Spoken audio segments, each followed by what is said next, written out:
RJV. Écouter peut tout changer. Dieu a toujours une pensée à te faire passer, mon ami. RJV. C'est parti pour la deuxième question. Comment comprendre le verset de Romains 10, verset 4 ? Cette personne précise la première ligne. Donc, c'est la première ligne de Romains 10, verset 4. Comment comprendre ce verset ? Donc, pour comprendre, on va commencer par lire Romains 10, verset 4. Car Christ est la fin de la loi. Alors, pasteur. Alors, j'ai premièrement envie de dire qu'il sera difficile de répondre à l'explication de la première phrase si on ne prend pas en compte la deuxième phrase du verset.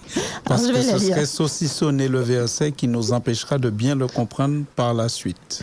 Je vais le lire. Alors, pour la justification de tous ceux qui croient, car Christ est la fin de la loi, pour la justification de tous ceux qui croient. Donc maintenant, par rapport à ce verset, généralement, il y a deux manières de le comprendre. Première manière de comprendre ce verset serait d'imaginer, de comprendre et d'interpréter que Christ a abrogé la loi. Christ est la fin de la loi, ça veut dire que avec Christ, la loi est finie. L'idée serait, Jésus a abrogé la loi, Christ marque la fin de l'ère de la loi et inaugure le début de l'ère de la grâce ou de la foi. Alors, cette compréhension est assez difficile à coordonner avec le reste de l'enseignement biblique. Parce que dire que Christ est la fin de la loi, dans le sens Christ a abrogé la loi, il met un terme à l'ère de la loi, serait imaginer que, par exemple, que Jésus a mis fin au premier commandement.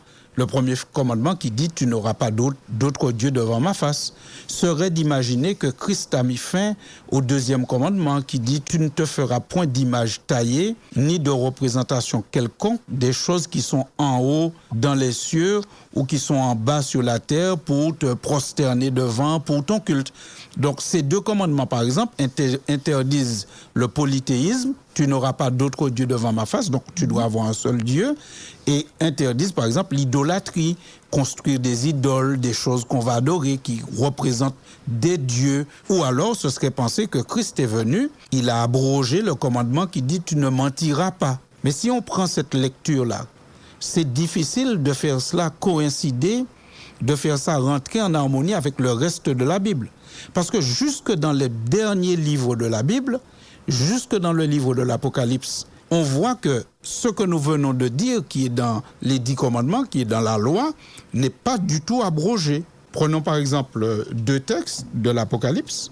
Apocalypse 21, verset 8. Premièrement, nous pouvons lire et nous verrons que ceux qui auront droit à la vie éternelle, ce sont ceux qui ne méprisent pas ce qui est demandé dans les commandements. Apocalypse 21, verset 8. Mais pour les lâches, les incrédules, les abominables, les meurtriers, les impudiques, les enchanteurs, les idolâtres et tous les menteurs, leur part sera dans les temps ardents de feu et de soufre, ce qui est la seconde mort. Alors on voit ici que la Bible dit très clairement que ceux qui sont idolâtres, ceux qui sont menteurs, n'ont pas droit au paradis. Par conséquent, si on dit que Christ a abrogé la loi, ben la loi c'est aussi cela, c'est ne pas mentir, ne pas être idolâtre. On pourrait aussi lire Apocalypse 22, verset 15. Dehors les chiens, les enchanteurs, les impudiques, les meurtriers, les idolâtres et quiconque aime et pratique le mensonge. Alors on voit, quiconque aime et pratique le mensonge n'entre pas au paradis, quiconque est idolâtre, quiconque est meurtrier, quiconque est impudique. Mais toutes ces choses font référence à quoi ? Font référence à la loi de Dieu. Donc, par conséquent, la lecture qui voudrait que Romains 10, verset 4 soit de dire Christ est la fin de la loi, c'est-à-dire avec Christ, la loi est finie, elle n'existe plus, elle ne compte plus, elle est abrogée. Cette lecture-là a du mal à passer avec le reste de la Bible. Alors, il y a une deuxième manière de lire Romains 10, verset 4. Cette deuxième manière serait de dire non pas que Christ est la fin de la loi comme l'abrogation de la loi, mais plutôt de lire Christ est la finalité de la loi. Christ est le but de la loi. Christ est celui qui peut aider à comprendre le vrai sens et les vraies motivations de la loi et qui peut nous aider à vivre la loi. Donc Christ est la fin de la loi. Ici, nous avons un mot grec qui est traduit par fin, c'est le mot télos. Et quand on étudie ce mot télos, soit dans la Bible ou soit dans les écrits des auteurs qui sont contemporains de l'apôtre Paul, le mot télos n'a pas le sens de fin comme quelque chose qui est terminé, mais plutôt comme la finalité de quelque chose, le but de quelque chose, le point le plus élevé d'une chose. Où est-ce qu'on retrouve ce mot télos dans la Bible? On le retrouve dans Jean, chapitre 13. Jean, chapitre 13, on le retrouve au verset 1er. Que dit ce verset? Avant la fête de Pâques, Jésus, sachant que son heure était venue de passer de ce monde au Père, et ayant aimé les siens qui étaient dans le monde, mit le comble à son amour pour eux. Le mot télos ici, il a été traduit par toute une expression, mis le comble à son amour pour eux. Parce que très littéralement, ce qui est dit, c'est que Christ les aima jusqu'à la fin. Mais quand on dit Christ les aima jusqu'à la fin, c'est une manière de dire Christ les a aimés jusqu'à l'extrême. Il les a aimés de la manière la plus élevée qui soit. Puisque quand on dit que Christ mit le comble à son amour pour eux, nous nous rappelons que dans une maison, le comble, c'est la partie la plus élevée de la maison. Quand il est dit ici que Christ les aima jusqu'à la fin, ça ne veut pas dire que Christ a fini de les aimer, ça veut dire que Christ les a aimés de la manière la plus élevée possible. Un autre endroit où on retrouve le mot télos dans la Bible, c'est dans 1 Pierre 1, au verset 9. Parce que vous obtiendrez le salut de vos âmes pour le prix de votre foi. Le mot télos ici a été traduit par prix, c'est-à-dire récompense. Quand quelqu'un a fait une course, il a remporté la victoire, on lui donne un prix. On lui donne une récompense, on lui donne une médaille. Ici, la Bible dit que la finalité de la foi, c'est le salut. Et c'est le mot télos qui est employé ici. La foi mène au salut. Quand on a la foi mène au salut. Le prix de la foi, le télos de la foi, c'est le salut. Donc, si nous comprenons le sens de ce mot à cette époque, on comprend que lorsqu'il est dit que Christ est la fin de la loi, cela signifie que Christ est l'aboutissement de la loi, que la loi mène à Jésus. La loi nous fait nous rendre compte que nous sommes pécheurs, parce que le péché, c'est la transgression de la loi. Donc la loi nous fait nous rendre compte de notre état. Et quand nous prenons compte de notre état de pécheur, nous n'avons qu'une solution, c'est aller à Jésus quand nous avons pris connaissance de notre état. Donc Christ est la fin de la loi, Christ est la finalité de la loi nous mène à Christ. Et c'est pour cela que nous avons dit au début qu'on ne pouvait pas interpréter Romains 10, 4 sans prendre en compte la deuxième phrase, puisqu'il est dit que Christ est la fin de la loi pour la justification de ceux qui croient. Donc la loi nous emmène à Christ et Christ nous justifie lorsque la loi nous a emmenés à lui. Et l'apôtre Paul va dire cela d'une autre manière, la même chose, il le dit d'une autre manière en utilisant là encore une expression qu'il est bien de comprendre pour ne pas se méprendre. C'est dans Galates chapitre 3 au verset 24 et 25. Je répète pour nos amis qui cherchent en même temps dans leur Bible, Galates chapitre 3 versets 24 et 25. Ainsi, la loi a été comme un pédagogue pour nous conduire à Christ afin que nous fussions justifiés par la foi. La foi étant venue, nous ne sommes plus sous ce pédagogue. Ici, il dit que la loi est un pédagogue pour nous conduire à Christ. Pour bien comprendre ce verset, là encore, il faut faire un petit peu de recherche et se rappeler qu'à l'époque de l'apôtre Paul, un pédagogue n'était pas un enseignant. Le pédagogue à l'époque de l'apôtre Paul, c'était un esclave qui avait pour rôle de conduire l'enfant de son maître de la maison familiale jusque chez l'enseignant, la personne qui lui faisait la formation, qui lui faisait le cours. Cette personne-là, cet esclave-là, qui avait ce rôle de conduire l'enfant de la maison de son maître jusqu'au lieu d'enseignement, on l'appelait le pédagogue. Et puis petit à petit, au fil de l'histoire, le rôle du pédagogue a évolué. Il donnait de plus en plus lui-même des enseignements. Et c'est pour cela qu'aujourd'hui, quand on parle de pédagogue, on voit celui qui enseigne. À la base, le pédagogue est celui qui conduit l'enfant à l'enseignement. Tandis qu'il le conduit à l'enseignement, va-t-il lui apprendre des choses contraires à ce que le maître va lui apprendre lorsqu'il arrive au lieu d'enseignement? Pas du tout. Le pédagogue, il est dans la même continuité que le maître vers lequel il conduit l'enfant. Il apprend à l'enfant des rudiments qui seront développés après par le maître. Peut-on penser que le maître va enseigner des choses contraires à ce que le pédagogue a enseigné en chemin? Et d'ailleurs, on pourrait se demander pourquoi est-ce que les gens aimaient avoir un esclave qu'ils choisissaient avec soin pour être le pédagogue de leur fils ou de leur fille, c'est-à-dire qui conduisaient leur enfant. Parce qu'à l'époque, il faut se rappeler qu'il y a une vie assez dissipée dans ces sociétés-là, une vie assez dissolue même. Et le pédagogue, il devait protéger l'enfant d'aller à droite ou à gauche tandis qu'il était en chemin pour aller à son enseignement. Voilà comment l'apôtre Paul voit la loi. La loi comme ce qui nous conduit à Christ et qui nous permet de rencontrer Christ. Et Christ va encore développer encore plus ce que la loi nous avait déjà enseigné, comme le maître développait encore plus les bases que le pédagogue, l'esclave, donnait à l'enfant en chemin pour le protéger de telle et telle chose et lui dire non, je ne peux pas te laisser aller par là parce que c'est pas bien. Alors du coup, avons-nous encore besoin de la loi? Parce qu'au verset 25, il est dit, la foi étant venue, nous ne sommes plus sous ce pédagogue. Revenons à l'image que l'apôtre Paul utilise du pédagogue. Lorsque l'enfant est conduit par le pédagogue jusqu'à son lieu d'enseignement, jusqu'à son maître, quand il confie l'enfant au maître, au moment où il confie l'enfant au maître, l'enfant n'est plus sous sa responsabilité. Par exemple, si le cours devait durer 1 heure ou 2, l'enfant n'est plus sous sa responsabilité. Et c'est pour cela que l'apôtre Paul dit, la foi étant venue, nous ne sommes plus sous ce pédagogue. Donc, lorsqu'on rencontre Christ, on va faire exactement ce que dit la loi, sans forcément qu'on soit motivé uniquement par la loi. Ah, reprends ça, pasteur, reprends. Lorsque quelqu'un va rencontrer Christ, cette personne est censée faire ce que dit la loi, sans forcément être motivé uniquement par la loi.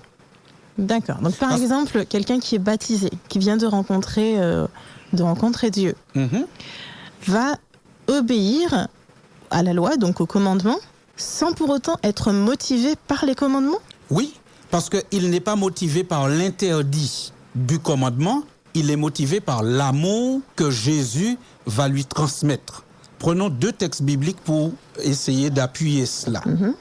D'abord dans Matthieu 22, on va commencer par Jésus lui-même. Ensuite, on va revenir à Paul. Matthieu chapitre 22, à partir du verset 36, jusqu'au verset 37, même jusqu'au verset 40, pardon. Maître, quel est le plus grand commandement de la loi? Jésus lui répondit, tu aimeras le Seigneur, ton Dieu, de tout ton cœur, de toute ton âme et de toute ta pensée. C'est le premier et le plus grand commandement. Et voici le second qui lui est semblable. Tu aimeras ton prochain comme toi-même. De ces 2 commandements dépendent toute la loi et les prophètes. Vous avez vu comment Jésus conclut? Jésus conclut en disant de ces 2 commandements. Quels 2 commandements? Aime ton Dieu de tout ton cœur et de toute ton âme et de toute ta pensée. Et le deuxième, c'était tu aimeras ton prochain comme toi-même. Il dit de ces 2 commandements dépendent toute la loi et les prophètes. Il ne dit pas que ces 2 commandements annulent la loi et les prophètes. Il ne dit pas à partir du moment où vous avez l'amour, vous n'avez plus besoin des commandements. C'est absolument pas ce que Jésus dit.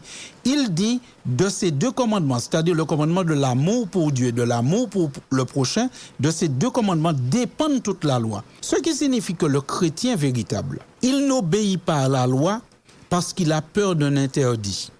Il n'obéit pas à la loi parce qu'il a peur de recevoir un coup de bâton sur les doigts de la part du Seigneur. Il obéit à la loi parce qu'il est pénétré de l'amour de Dieu et de l'amour du prochain. Étant pénétré de l'amour de Dieu, tu n'auras pas d'autre Dieu devant ma face, devient une évidence. Parce que si on est pénétré de l'amour de Dieu, on sait tout ce que Dieu fait pour nous, on apprécie ce qu'il nous donne. Il n'y a pas de place pour un autre Dieu. Il n'y a pas de place pour un autre Dieu. Si on est pénétré de l'idée que nous devons aimer notre prochain, on ne le tuera pas, on ne va pas voler, etc. etc. Le fait que l'apôtre disait tout à l'heure que ce pédagogue étant venu, nous ne sommes plus sous la loi, cela signifie pas que la loi soit abolie. Cela signifie que nous ne sommes plus sous simplement l'influence de la loi uniquement pour notre comportement. Mais quand même, nous observons la loi, mais la motivation en Christ a grandi, parce que la motivation, ce n'est pas simplement une peur, ce n'est pas simplement un interdit, mais c'est l'amour qui devient la motivation. Et alors nous pouvons encore appuyer cela dans Romains chapitre 13. Romains au chapitre 13. À partir du verset 8 jusqu'au verset 10, l'apôtre reprend en substance ce que Jésus vient de nous dire dans Matthieu 22. Ne devez rien à personne si ce n'est de vous aimer les uns les autres, car celui qui aime les autres a accompli la loi. En effet, les commandements, tu ne commettras point d'adultère, tu ne tueras point, tu ne déroberas point, tu ne convoiteras point, et ce qu'il peut encore y avoir se résume dans cette parole, tu aimeras ton prochain comme toi-même. Et le verset 10 complète l'explication. L'amour ne fait point de mal au prochain, l'amour est donc l'accomplissement de la loi. L'amour est l'accomplissement de la loi. L'amour n'est pas l'abolition de la loi.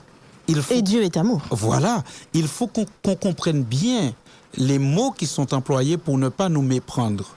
L'amour n'abolit pas la loi.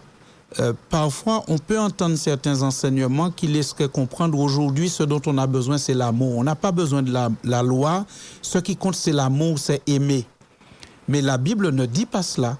La Bible dit que l'amour est l'accomplissement de la loi. C'est-à-dire que lorsqu'on aime, on va faire ce que la loi dit, mais pas par peur, mais par amour. D'accord ? Parce qu'on peut faire une même chose avec deux motivations différentes. Et ça change la portée de ce que nous faisons. Comme je l'ai lu dans un livre, quelqu'un peut aller couper l'herbe chez sa voisine qui est une personne âgée parce qu'il se dit « je vais m'attirer les faveurs de cette personne âgée en espérant qu'elle me mettra sur son testament. » D'accord ? Ou alors, on peut aller couper l'herbe, nettoyer, aider, jardiner pour cette personne, tout simplement parce qu'on aime. Et on a envie de lui faire du bien. On n'a pas envie que son jardin soit sale, soit un lieu où elle pourrait tomber ou se faire mal. Et donc, on fait la même chose. Le jardin est nettoyé dans les deux cas, mais la motivation est différente. Et en fait, c'est ce que la Bible cherche à nous dire. Lorsque nous rencontrons Jésus, les choses que nous faisons, les motivations peuvent changer. Alors du coup, comment relier, puisqu'on va répondre du coup à la question qui a été posée, comment est-ce qu'on relie Romains 13 verset 10 et Romains 10 verset 4 ? Alors Romains 13 verset 10 dit « L'amour ne fait point de mal au prochain, l'amour est donc l'accomplissement de la loi. » Et Romains 10, c'est le texte qui nous a été proposé dans la question, Romains 10 verset 4. Car Christ est la fin de la loi. Oui. Alors, Christ est la fin de la loi. Retenons l'explication du mot « t » lorsque nous avons donné. Christ est la finalité de la loi. La loi nous permet de voir notre état. La loi nous permet de prendre conscience que nous sommes pécheurs. Mais nous savons aussi que nous n'arrivons pas à nous en sortir de cette situation par une stricte, quotidienne et permanente observation de la loi. On va à Christ et Christ nous fait grâce. Il nous accorde le pardon de nos péchés, mais il nous accorde aussi ce dont il a promis, le Saint-Esprit. Et le Saint-Esprit fait naître en nous l'amour de Dieu. Le Saint-Esprit transforme notre caractère à l'image de celui de notre Seigneur que nous contemplons. Et à partir de là, nous sommes remplis de l'amour. Et bien au lieu d'abolir la loi, eh bien nous dépassons même la loi, mais dans un sens positif, pas dans un sens négatif, où nous allons même dans le sens de Jésus qui faisait vivre même ceux qui lui faisaient du tort. D'accord. Alors j'espère que la réponse a été claire. Pour moi, en tout cas, elle est claire. Le Christ n'a pas mis fin à la loi. Sa venue n'a pas mis fin à la loi, au contraire. RJV, l'écouter peut tout changer. Dieu a toujours une pensée à te faire passer, mon ami. RJV.